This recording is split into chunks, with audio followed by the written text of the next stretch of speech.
सब उस परम सत्य को जान सकते हैं सिर्फ अपने काम से। सिर्फ शर्त यह है उस काम में उसको बिल्कुल लीन होना पड़ेगा, उसकी गहराइयों में जाना पड़ेगा। लेकिन वो लीन नहीं हो पाता क्योंकि उस काम के अंदर नहीं घुस पाता। वो उस दुनिया को बाहर की तरफ देखता है। जब हम बाहर की तरफ देखते हैं तो हम दिखावे की दुनिया में चले जाते हैं, और जब हम दिखावे की दुनिया में चले जाते हैं तो हमको मिलावट गारंटेड करनी ही पड़ती है।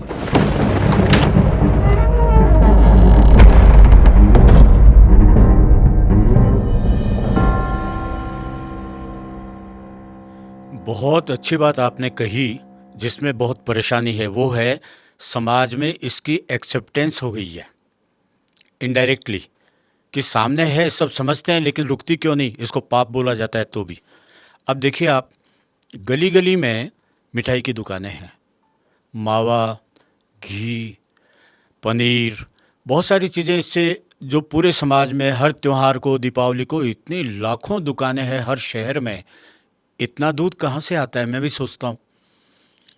जैसे केसर इतनी महंगी आती है और हर कहीं बोला जाता है केसर का दूध, जबकि कितनी महंगी आती है आसाम वगैरह से, वहाँ से, और पीला उसमें रंग डाला जाता है। तो अनमोल जी, एक चीज़ है, आपकी बातों से, एक्सेप्टेंस से एक चीज़ निकल के आई कि आजकल कॉमन बीमारियां हैं, कैंसर, बीपी, हार्ट अटैक। क्या आप सोचते हैं कि मिलावट का इसमें बहुत बड़ा हाथ है? आजकल सभी मेडिकल नॉलेज रखते हैं, उनका अपना हुनर होता होगा। जनरली लोग बोल देते हैं कि तुमने मेडिकल की पढ़ाई नहीं करी, तुमको क्या नॉलेज होगी, तुम्हारे पास डिग्री होनी चाहिए। अजी, उसने अपने जीवन को जिया है तो उसने अपने जीवन में जो जो चीज़ प्रयोग की है वो तो वो बोलेगा इंसान, इसमें क्या दिक्कत है। लेकिन प्रयोग करने के बाद वो ये सिस्टम बताते हैं कि मिलावट करने से आपका कल खराब हो जाएगा, आपकी कैंसर हो जाएगा, या किसी भी तरह की बीमारी हो जाएगी। मैं कह रहा हूँ रोज़ आपके जहन खराब हो रहे हैं, आप गंदा खा रहे हैं, खा के आपके साथ ऐसी ऐसी चीज़ें हो रही हैं शरीर के अंदर जो आपका रोज का सिस्टम खराब कर रही है, आपका प्रेजेंट खराब कर रही है। जब आपका प्रेजेंट खराब होता है, आपका फ्यूचर ऑटोमेटिक खराब होता है। तो मिलावट तो अपने आप में इतना बड़ा टॉपिक है ये कि इस पे कोई काम ही नहीं कर रहा।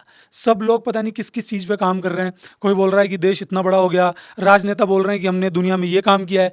मेरे तो यही समझ में नहीं आती कि पुलिस वालों को हम इतनी रेस्पेक्ट देते हैं, उनकी वर्दी को इतना रेस्पेक्ट देते हैं, हम जज को या वकील को इतना रेस्पेक्ट देते हैं, हम पॉलिटिशियंस को इतना रेस्पेक्ट देते हैं, उनके लिए खड़े हो जाते हैं, भीड़ लगा लेते हैं, सबको रेस्पेक्ट दे रहे हैं, बुद्धिजीवियों को रेस्पेक्ट दे रहे हैं, सबकी बातें सुन रहे हैं। तो मैं कह रहा हूँ कि एग्जाम में फेल क्यों हो रहे हैं? ये छोटा सा एग्जाम है, हमको दिख नहीं रहा क्या कि मिलावट है इस देश में? 2 मिनट में सही हो सकती है, 2 मिनट में। आप क्लियर चीज बताएं तो सही। अगर कोई मिलावटी चीज पकड़ में आ जाती है, आप उसका तरीका ये बनाते हैं और दुनिया को ये बताते हैं अगर कोई मिलावटी खेल में पकड़ा गया तो उसको इतनी इतनी सजा हो जाएगी। लेकिन आप समझ क्यों नहीं पाते कि उसकी सजा में भी तो मिलावट है, केवल खाद्य पदार्थों में ही थोड़ी ना मिलावट है, वो वहां पर भी छूट जाता है। क्लियर सब कुछ दिखना चाहिए। और मैं आपको कहता हूं कि यदि हर व्यक्ति अपने काम को ईमानदारी से संभाल लेना, मैं कहता हूं कि मोची अपने काम को ईमानदारी संभाल ले, वो भी आध्यात्मिक सीढ़ी पर चढ़ सकता है। दर्जी अपने काम से आध्यात्मिक हो सकता है, टीचर अपने काम से आध्यात्मिक हो सकता है। सब उस परम सत्य को जान सकते हैं सिर्फ अपने काम से।